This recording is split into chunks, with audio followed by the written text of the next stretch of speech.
Ang Super Typhoon Pablo ang pinakakusog nga bagyo nga misulod sa Southern Mindanao. Daghang kinabuhi ang nakalas ug naangin. Busa matag anibersaryo ni ini, dili gayod malimtan. Ani ang report.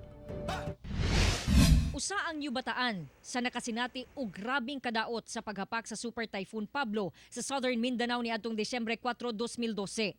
Usa sa mga nabiktima sa bagyong Pablo sa Yubataan ang pamilya ni Realin. Hinoon, luwas sila pero ang ubang kabanay wala makasurvive sa maong kalamidad. Paglabay sa 7 ka tuig, parayon gihapon sila sa kinabuhi. Nahatagan na usab sila og bagong balay. Ipabalayan mi kay kung wala gid si Father Tuling. Wa jud mi balay ma'am. Was out man gito ata na.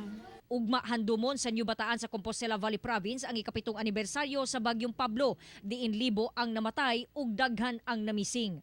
Ugma sa buntag no sa munisipyo sa New Bataan dito sa Chapel compound.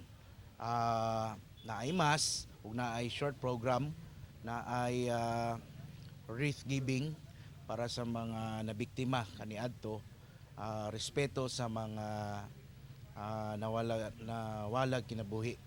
Alas 4 sa kadlawon, sugdan ang prosesyon gikan sa Father Padua Parish paingon sa kapilya sa San Roque sa Barangay Andap. Busa nangandam na ang taga-kapilya alang sa katikaran ugma. Gipinturahan na ang mga gate.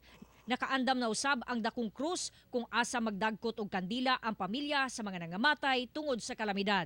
Naghimo-miyo ka ng krus kay para ugma sa buntag.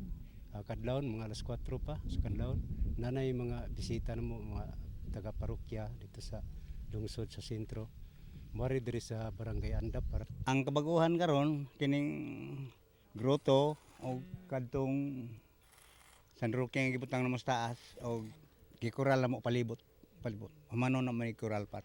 Kauban si Mel Colmenares sa kamera. Ako si John D. Esteban para sa One Mindanao.